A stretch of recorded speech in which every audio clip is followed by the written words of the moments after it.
तो आदाब, नमस्कार, गुड इवनिंग, सत श्री अकाल। एक बार फिर आप तमाम लोगों का स्वागत है क्राइम तक की कहानी की इस एपिसोड में। उम्मीद है पूरी फैमिली अच्छी होगी। आज की कहानी क्राइम तक के एक फैमिली मेंबर, उन्हीं की फरमाइश पर उन्होंने काफ़ी पहले ये मेल लिखा था, लेकिन जब इस कहानी पे काम करना शुरू किया, इस पर रिसर्च किया और बाकी चीज़ें समझी, तो मुझे लगा कि ये सारी कहानी जो है आज की, ये वाकई आप लोगों को सुनना चाहिए। जुर्म की दुनिया में अक्सर जो क्राइम की चीज़ें होती हैं, खबरें होती हैं, इंसिडेंट होता है, वारदात होती है, उसमें सारे नेगेटिव पहलू एस्पेक्ट्स होते हैं, लेकिन कई ऐसी कहानियाँ होती हैं जो हमें प्रेरणा देती हैं, इंस्पायर करती हैं और सीखने के लिए कहती हैं। आज की ये कहानी ऐसी है। मिमोह चंद्रा, हमारे क्राइम तक फैमिली के मेंबर, उन्होंने ये कहानी के बारे में कहा था कि ये कहानी ज़रूर सुनाई जानी चाहिए, और मुझे लगा कि वाकई सुनाई जानी चाहिए।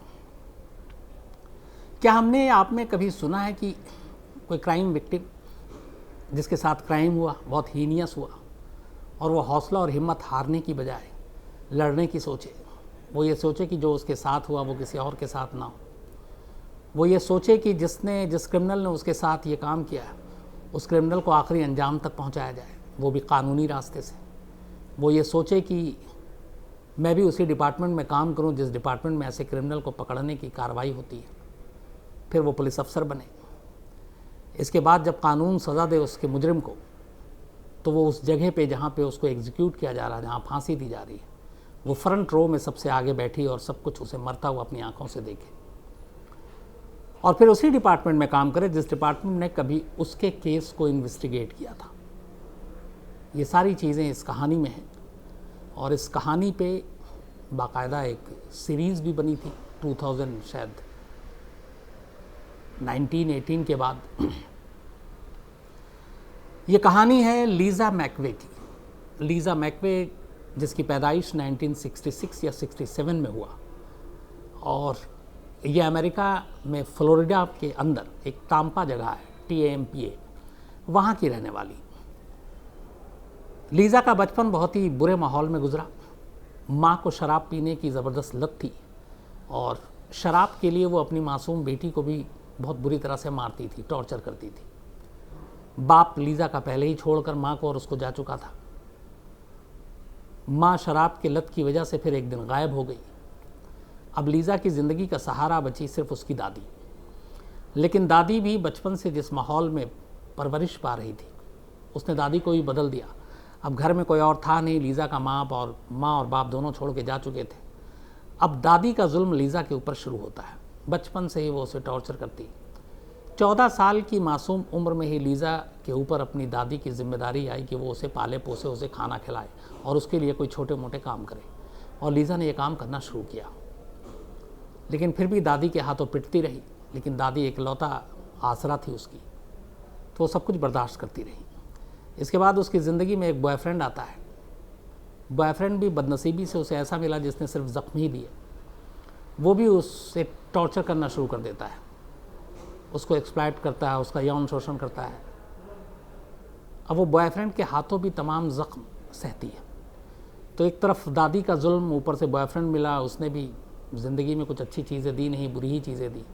तो कुल मिलाकर पहले बचपन में शराबी माँ के हाथों टॉर्चर, फिर दादी के हाथों, फिर बॉयफ्रेंड के हाथों, ज़िंदगी बद से बदतर हो रही थी। इस दौरान में अब लीज़ा 17 साल की हो चुकी थी। 17 साल की उम्र में 2 नवंबर 1984, 2 नवंबर 1984 की रात थी। लीज़ा बहुत परेशान थी। उस रोज़ भी दादी ने उसे बहुत पीटा। बॉयफ्रेंड के साथ धोखा खा चुकी थी, वो भी उसको सिर्फ इस्तेमाल करता। लीज़ा को लगा कि बस अब इस दुनिया में इतना ही वक्त है, इससे ज़्यादा इतने ज़ख्म झेल नहीं सकती, तो खुदकुशी कर लेनी चाहिए। 2 नवंबर 1984 की रात लीज़ा ने सुसाइड नोट लिखना शुरू किया, और उस सुसाइड नोट में वो अपनी पूरी कहानी लिख रही थी, बचपन से लेकर 17 साल की उम्र तक जो कुछ उसने भोगा। सुसाइड नोट लिखते लिखते रात काफ़ी हो गई। पता नहीं क्या ख्याल आया, उसने सुसाइड नोट को अधूरा छोड़ा और वो सो गई कि अब अगले दिन होगा जो होगा, ज़िंदगी और मौत का फैसला। अगले दिन सुबह होती है। चूँकि वो अपनी दादी को पालने के लिए छोटी मोटी नौकरी करती थी, सुबह उठकर वो साइकिल पे अपने काम पे चली जाती है। शाम को वो काम से वापस आ रही है। उसके जहन और दिमाग में यही चल रहा है कि ज़िंदगी और मौत के फैसले के बीच में क्या करें। पर इतने गम, इतने दुख, इतने आहें तकलीफ़ें उसने झेली थी कि उसे लगा कि जीने का कोई मकसद नहीं है। और कोई सहारा और कोई उम्मीदें कहीं दूर दूर तक उसे दिख नहीं रही थी। तो ऑफिस में दिन भर यही सोचती रही, शाम को घर वापस लौट रही साइकिल पर, और अब उसे आखिरी फैसला लेना हो सकता है कि ये उसकी ज़िंदगी का आखिरी दिन हो। तो 2 से अब 3 नवंबर 1984 की तारीख आ गई। अपनी दादी के घर के करीब वो पहुंचने ही वाली थी कि तभी एक गाड़ी रुकती है अचानक। सन्नाटा था वहाँ पे, सुनसान जगह थी।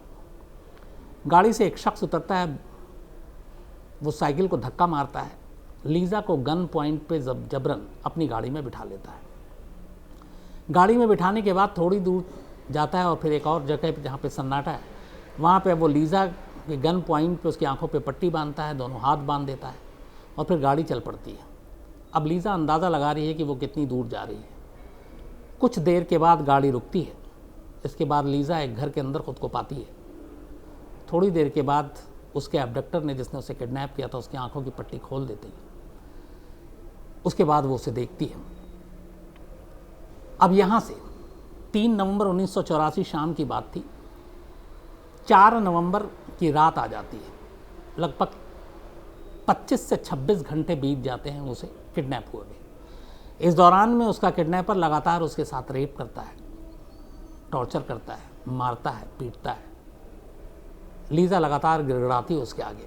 17 साल की सिर्फ उम्र थी उसकी, और चूँकि जिस हालात में वो बड़ी हो रही थी, तो उस तरीके से वो ग्रो भी नहीं हो रही थी।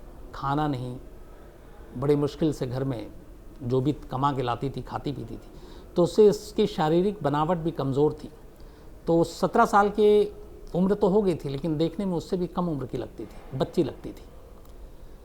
तो तमाम उसने जुल्म जब झेले, लगातार उसके साथ रेप हुआ 25-26 घंटे तक नर की ज़िंदगी में। बीच बीच में वो लगातार गिड़गिड़ाती और अपने किडनैपर से रिक्वेस्ट करती कि वो उसे छोड़ दे, पर वो मानता नहीं।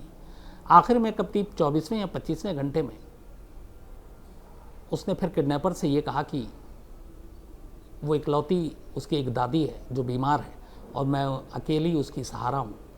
अगर मैं नहीं गई तो उसका देखभाल करने वाला कोई नहीं, शायद वो मर जाए, और आप मुझे छोड़ दो। फिर भी वो नहीं माना।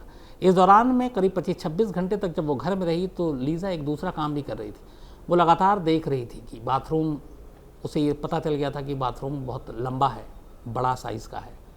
घर क्या है, अंदर बाहर का कुछ समझ में नहीं आ रहा था, लेकिन घर की चीज़ें, बाकी चीज़ें, वो सब देख रही थी और अपने दिमाग में उसको एक तरह से रिकॉर्ड करती जा रही थी। तो अब वो एक तरह से दिमागी खेल खेलती है और उसको इमोशनली झुकाने की कोशिश करती है अपने किडनैपर को, कि मैं कुछ किसी को, दुनिया को नहीं बताऊंगी, लेकिन मेरी दादी मर जाएगी, मैं अकेली हूँ, सारी चीज़ें बीमार हैं। फिर लास्ट में यहाँ तक वो कहती है कि मैं तुम्हारी सीक्रेट गर्लफ्रेंड भी बनने को तैयार हूँ, दुनिया को कभी नहीं बताऊंगी और आज के बाद भी हमेशा तुमसे मिलूंगी, बट मुझे जाने दो, क्योंकि मेरी दादी के पास जाना ज़रूरी है। उसकी इस तमाम बातों का आखिरकार में उस किडनैपर पे असर हो जाता है, और करीब 26 घंटे के कब्ज़े के बाद वो उसे रिहा करने को तैयार हो जाता है। शर्त एक थी, एक ये कि उसने अगर बाहर जाकर मुंह खोला तो अच्छा नहीं, और दूसरा कि जब वो उसे रिहा करेगा तो उसकी आंखों पे पट्टी बंधी होगी, और 5 मिनट तक उसके जाने के बाद वो आंखों से न पट्टी हटाएगी, न उस जगह से हिलेगी जहाँ पे वो उसे छोड़ेगा। लीज़ा मान जाती है, उसे गाड़ी में बिठाता है, फिर गाड़ी चल पड़ती है। लगभग उतनी ही दूरी थी जितनी दूरी वो उसको आने में लगा था, उतना ही टाइम वो सब रिकॉर्ड कर रही थी अपने दिमाग के हिसाब से।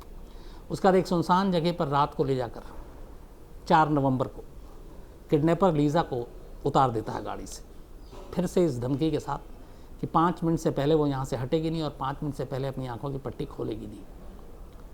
गाड़ी चल पड़ती है। अंदाजे से 5 मिनट के बाद लीज़ा अपनी पट्टी हटाती है, और इसके बाद उसे पता चलता है कि वो अपने घर से बहुत ज़्यादा दूर नहीं है। अब वो अपने घर पहुँचती है 4 नवंबर की रात को। 3 नवंबर को उसका किडनैप हुआ था। 4 नवंबर की रात करीब 26-25 घंटे बाद वो अपने घर में थी। घर में जाने के बाद वो बदहाल बदहवास, डरी हुई, सब कुछ उसके साथ हुआ, लगातार रो रही है। लेकिन घर में घुसते ही मंजर अलग था। दादी उसको देखते उस पर बरस पड़ती है और उससे 25 घंटे का हिसाब मांगती है कि वो कहाँ गायब थी। 25 घंटों में चूँकि उसे खाना नहीं मिला, बहुत सारी चीज़ें थी, वो लगातार अपनी कहानी सुना रही है, दादी मानती नहीं, और अब दादी उस पर बेतहाशा जुल्म करना शुरू कर देती है, उसे पीटना शुरू कर देती है। 25 घंटे तक किडनैपर के साथ रेप सहती रही, मारपीट सहती रही। 25 घंटे बाद जब किसी तरह ज़िंदगी वापस उसे मिली, रिहा हुई, तो अब दादी का जुल्म था दादी बेतहाशा मार रही थी। करीब 5 घंटे तक दादी इसके बाद उसे मारती रही कि तुम 25 घंटे का सच बताओ। दादी को डाउट था कि वो कहीं गई और झूठ बोल रही है, और वो बताती रही, लेकिन दादी ने माना नहीं। 5 घंटे जब बुरी तरह से वो बेतहाशा पिटने के बाद लगभग बेहोश सी होने लगी, तब उससे रहा नहीं गया। उसने लोकल पुलिस को एक कॉल किया। लोकल पुलिस कॉल के फ़ौरन बाद लीज़ा के घर पहुंचती है, लीज़ा से पूछती है। लीज़ा बताती है कि उसका किडनैप हुआ था और उसके साथ रेप हुआ। जब पुलिस वहाँ पहुँची तो उसके बाद लीज़ा को वो अपने साथ पुलिस स्टेशन ले गई। पुलिस स्टेशन में एक फ़ीमेल पुलिस अफसर थी, वो लीज़ा की सारी कहानी सुनती है। लेकिन इस दौरान में दादी लगातार, जब पुलिस वाले आए थे तो कह रही थी कि ये झूठ बोल रही है, कहीं भाग गई थी फिर वापस आई है। तो पुलिस वाले वो भी जाके ब्रीफ दे देते हैं। अब वो महिला पुलिस अफसर लीज़ा की कहानी सुनने के बाद कहती है कि तुम्हारी कहानी में बहुत सारे लूप होल्स हैं, होल्स हैं, मुझे लगता है तुम्हारी कहानी सही नहीं है, तुम झूठ बोल रही हो। लेकिन वो कहती है कि जो मैं भी कह रही हूँ आपको सब कुछ सच है। फीमेल अफसर मानती नहीं। इत्तेफाक से उसी वक्त उसी पुलिस स्टेशन में एक दूसरा पुलिस अफसर जिसका नाम सार्जेंट, वो एक डिटेक्टिव थे, तो वो उसकी कहानी सुन रहे थे, जो कुछ वो उस फीमेल अफसर से कह रही थी। तो सार्जेंट ने जब कहानी सुनी तो उसे लीज़ा पे भरोसा हुआ। उसने कहा ये लड़की झूठ नहीं बोल रही है। इसके बाद वो उस फीमेल पुलिस अफसर से कहता है सार्जेंट कि इस केस को मैं देखूंगा। इसके बाद वो लीज़ा का पूरा बयान दर्ज करता है। लीज़ा से पूछता है, अच्छा यहाँ शुरू में मैंने आपको एक गलत वो था कि घर ले जाने के बाद उसने लीज़ा की आंखों से पट्टी नहीं हटाई थी। तो लीज़ा ने अपने एब्डक्टर को, जो उसको किडनैप किया था, उसने उसको देखा ही नहीं था, उसका चेहरा नहीं देखा था। लगातार जो 25-26 घंटे उसके कब्जे में थी, तब भी उसकी आंखों पे पट्टी थी। तो वो सारी चीज़ें बताती है कि किस तरह से उसको साइकिल से घर आ रही थी, उसको किडनैप किया, फिर उसको ले जाया गया। जब उसे गाड़ी में बिठाया गया तो वो गाड़ी करीब 30 से 35 मिनट के करीब उसे अंदाज़ा था कि ये आधे घंटे से थोड़ा ज़्यादा गाड़ी चली है। जिस घर में रखा गया उसने उस घर के बारे में बताया कि उस घर के बारे में जो चीज़ एक मैंने नोटिस की, क्योंकि मैं उस दौरान में कम से कम 3 बार वॉशरूम गई थी, बाथरूम गई थी, और वो बाथरूम बहुत लंबा था, क्योंकि जब उसने मुझे आंखों पे पट्टी बंधी हुई थी, जब बाथरूम तक वो ले जाकर छोड़ा और वो दरवाजे ही पे खड़ा रहा, तो मुझे बाथरूम के अंदर चलने से अंदाज़ा हुआ कि बाथरूम की लंबाई काफ़ी है। उसने कहा कि मैंने जानबूझ के उस घर में जगह जगह अपने फिंगरप्रिंट्स छोड़े थे। जब मैं जहाँ जहाँ हाथ लगा सकती थी लगाई। मुझे मालूम था कि बाद में ये फिंगरप्रिंट्स काम आ सकता है और ये पता चल सकता है कि ये वही जगह है। उसने ये भी बताया कि जो शख्स था उस चूँकि करीब आया, उसने रेप किया, तो उसे उसका हाइट का भी अंदाज़ा हुआ कि वो काफ़ी लंबा था। उसके वेट का भी उसने अंदाज़ा लगाया कि कितना वेट होगा। तो छोटी छोटी माइनर डिटेल। उसकी गाड़ी कैसी थी, उसने चूँकि जब उसको गन पॉइंट पे उसकी साइकिल से गाड़ी में बिठाया तब उसकी आंखें खुली थी लीज़ा की, उसने गाड़ी देखी, उसने गाड़ी के बारे में बताया। तो गाड़ी, हुलिया, बाथरूम की लंबाई, फिंगरप्रिंट्स, सारी चीज़ें बताई। उसके बाद दूरी की, जहाँ से किडनैप हुई वहाँ से कितनी दूर तक गई। ये सारी चीज़ें सुनने के बाद जो सार्जेंट, वो लैरी पिंकर्टन नाम था, डिटेक्टिव सार्जेंट जो है लैरी पिंकर्टन, उसने इन्वेस्टिगेशन शुरू किया, आसपास के पूरे इलाके को खंगालना शुरू किया। 3 नवंबर का इंसिडेंट था ये। करीब 12 दिन गुजर गए। 13वें दिन 16 नवंबर 1984 जो डिटेक्टिव लैरी पिंकर्टन, इनको एक कामयाबी मिली। जिस तरीके से बताया था लीज़ा ने, करीब उसकी दादी के घर से 30-35 किलोमीटर दूर ही एक खाली घर मिला। वहाँ कोई नहीं था। पुलिस की टीम अंदर गई, उसने छापे मारे। जो सबसे बड़ी चीज़ थी, उसने देखा कि इसका बाथरूम वाकई वहाँ के आम घरों के मुकाबले काफ़ी उसकी लंबाई ज़्यादा है। पुलिस ने बड़ी बारीकी से, चूँकि लीज़ा ने कहा था कि उसने जगह जगह फिंगरप्रिंट्स छोड़े हैं, तो वहाँ से फिंगरप्रिंट्स उठाने शुरू किए। फिंगरप्रिंट्स उठाकर लाया गया, घर में कोई था नहीं। इसके बाद फिंगरप्रिंट्स को मैच किया गया लीज़ा से, और वो फिंगरप्रिंट्स मैच कर गया। इसका मतलब है कि 25-26 घंटे तक लीज़ा उसी घर में बंधक थी। जैसे ही मैच किया, इसके बाद पुलिस ने अपने सारे घोड़े दौड़ाए, और उसी रात 16 नवंबर 1984 को पुलिस ने एक शख्स को पकड़ा। उसका नाम था बॉबी जो लॉन्ग। बॉबी को गिरफ्तार जब किया गया, उसके बाद उसके सारे फिंगरप्रिंट्स चीज़ें ली गई, तो सब कुछ मैच कर गया। इसके बाद लीज़ा के सामने लाया गया, लेकिन लीज़ा की आंखों पे पट्टी थी, इसलिए उसने उसका चेहरा नहीं देखा था। फिर से लीज़ा की आंखों पे पट्टी बांधकर उसके सामने बॉबी जो लॉन्ग को खड़ा किया गया। लीज़ा ने उसको टटोला, उसकी हाइट और सारी चीज़ें देखी और उसने बोल दिया। फिर उसकी आवाज़ सुनाई गई, उसने कहा यही वो शख्स है। पुलिस यहाँ से भी कंफर्म हो गई, फिंगरप्रिंट्स भी मिल गई। इसके बाद जब तफ्तीश शुरू हुई तो पुलिस के खुद रोंगटे खड़े हो गए। पता चला सिर्फ 1984 में ही, चूँकि ये इंसिडेंट नवंबर का था, जनवरी से अक्टूबर तक बॉबी जो लॉन्ग ने इसी इलाके में ताम्पा फ्लोरिडा के करीब 50 लड़कियों और औरतों का रेप किया था और इनमें से 10 का मर्डर कर दिया। इस खबर के आने के बाद बहुत सारी विक्टिम सामने आई। चूँकि 10 मारी गई थी लेकिन 40 रेप विक्टिम थीं, उनमें से कुछ ने पहचान लिया। इसके बाद अब मुकदमा शुरू हुआ, मुकदमा चला। 23 सितंबर 1985, मतलब गिरफ्तारी के लगभग 9 महीने के अंदर अंदर बॉबी जो को गिल्टी पाया गया 8 कत्ल और 7 रेप के लिए। इसके बाद उसे सजाए मौत दी गई। अब वो मामला ऊपरी अदालत में, जैसे अपने यहाँ होता है कि लोकल अदालत ने दी 1985 23 सितंबर को रेप है इसकी सज़ा। अब वो मामला अभी अदालत में है, तो उसको मौत की सज़ा तो हो गई। अब इधर लीज़ा की ज़िंदगी दूसरी, लीज़ा की सारी कहानियाँ मीडिया में आई। इसके बाद लीज़ा ने अपने आप को फिर से वापस खड़ा करने के लिए नौकरी की। इसके बाद हिल्सब्रोक काउंटी शेरिफ ऑफिस में जिस डिटेक्टिव ने शुरू में लीज़ा की बातों पर यकीन किया था, उसने कहा कि तुमने जिस तरीके से सारी चीज़ें बताई थी, उसका हुलिया, गाड़ी की डिस्टेंस, कितने देर में तुम घर पहुंची, उसकी आवाज़, फिंगरप्रिंट्स तुमने जैसे छोड़े, तुम्हारे ये सारी काबिलियत एक पुलिस अफसर बनने की है, तो तुम पुलिस अफसर बनोगी। लीज़ा के साथ जो कुछ हुआ था उसने तय किया था कि वो और किसी के साथ नहीं होने देगी, तो ऐसा ही कुछ काम करेगी। उसने अपनी रजामंदी दे दी। तो पहले उसको हिल्सब्रोक काउंटी में एक डिस्पैचर के रूप में नौकरी मिली। डिस्पैचर के रूप में नौकरी मिलने के बाद फिर बाद में उसका ट्रांसफ़र कर दिया गया, उसे वहाँ से पुलिस एकेडमी भेजा गया। लीज़ा को पुलिस एकेडमी में उसने ट्रेनिंग ली। ट्रेनिंग लेने के बाद 2004 में उसी डिपार्टमेंट में लीज़ा की नौकरी लगाई एक पुलिस अफसर के तौर पर, जिस डिपार्टमेंट ने लीज़ा के रेप की मामले की इन्वेस्टिगेशन की थी। यानी जहाँ से, जिस डिपार्टमेंट से उसके केस की जांच शुरू हुई, उसी डिपार्टमेंट में एक पुलिस अफसर बनकर लीज़ा करीब 20 साल बाद, 20 भी नहीं, 16 और 4, हाँ 20 साल के बाद एक पुलिस अफसर के तौर पर आ गई और काम करने लगी। और उसे काम क्या दिया गया? सेक्स क्राइम और प्रोटेक्ट टू चिल्ड्रन, बच्चों को बचाना हिंसा से, बच्चों को बचाना यौन शोषण से, और सेक्स क्राइम से रिलेटेड जितने मामले थे उन सब की जांच और उन सब की जिम्मेदारी इस काउंटी शेरिफ पुलिस स्टेशन के तहत लीज़ा मैकवे को दिया गया। लीज़ा ने इधर काम करना शुरू किया। उधर बॉबी जो लॉन्ग का मामला हमारे हिंदुस्तान की अदालत की तरह भी एक अदालत से दूसरी अदालत में जाता रहा, आता रहा। इधर वक्त बीता रहा। 2004 के बाद एक जब पता चला कि लीज़ा की अपनी कहानी, तो उसकी एक पुलिस फोर्स में भी एक रेपुटेशन, एक इज्जत बनी। फिर उसने ऐसे बहुत सारे केसेस सॉल्व किए जो रेप से रिलेटेड थे, जो चाइल्ड अब्यूज़ से रिलेटेड थे।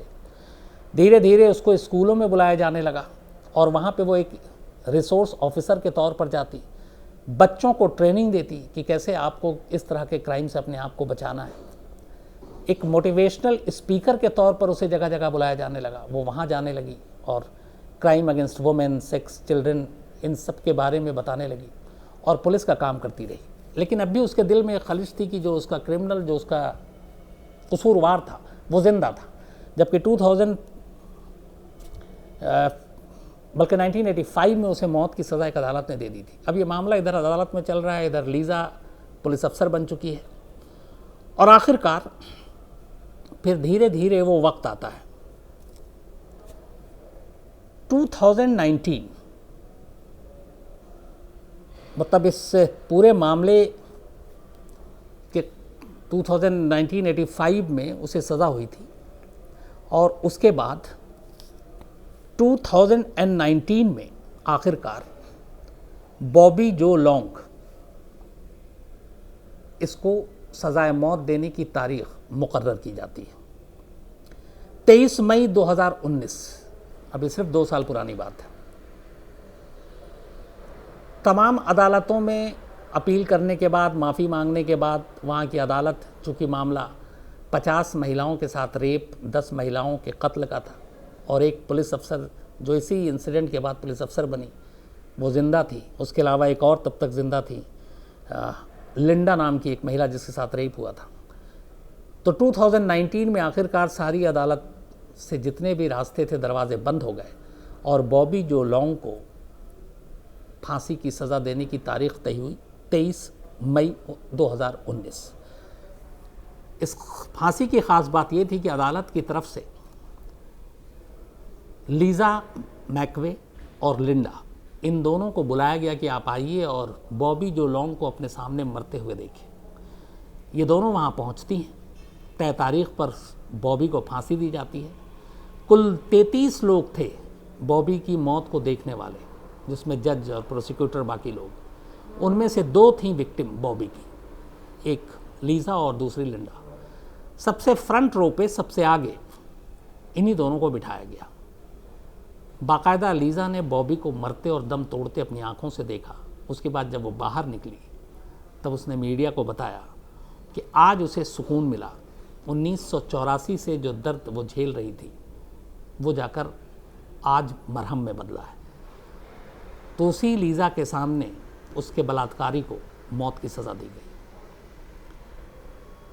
लेकिन ये कहानी सिर्फ लीज़ा के साथ रेप होने एक बलात्कारी को फांसी की नहीं है। ये कहानी नसीहत ये देती है कि अगर इन तमाम हादसों के बावजूद, इन तमाम चुनौतियों के बावजूद नेगेटिविटी में जाने की बजाय अगर हम उसमें कुछ अलग सोचते हैं, हम ये सोचते हैं कि अगर सिर्फ बात मजबूरी की, लाचारी की नहीं बल्कि इंसाफ की भी है, तो लीज़ा जैसी महिला भी हैं जिसने ये सब कुछ भुगतने के बाद, जो बचपन से ही जुल्म और शोषण सहती रही, उसने अपनी हिम्मत नहीं हारी। एक रात ज़रूर उसने सुसाइड करने की सोची और अगले ही दिन वो चंगुल में थे और उसने एक जगह कहा कि मैं 2 नवंबर की रात को मैं मरने की सोच रही थी और 3 नवंबर की रात को मैं बचने की सोच रही थी, जब मैं अपने रेपिस्ट के कब्ज़े में थी। उसके बाद उसने अपनी ज़िंदगी का रास्ता चुना, एक पुलिस अफसर बनी और ये मिसाल है तमाम उन लोगों के लिए जिनके साथ कभी क्राइम होता है और जो हारना नहीं चाहते हैं। तो मुझे लगता है कि ये कहानी आप तमाम लोगों के लिए एक प्रेरणादायक है और थैंक यू मिमोह चंद्रा जिन्होंने इस कहानी के बारे में कहा कि इसको सुनाना चाहिए। तो आज कहानी में इतना ही। अब आपसे कल मुलाकात होगी रात 9 बजे किसी और नई कहानी के साथ। तब तक अपना ख्याल रखिएगा। Thank you very much.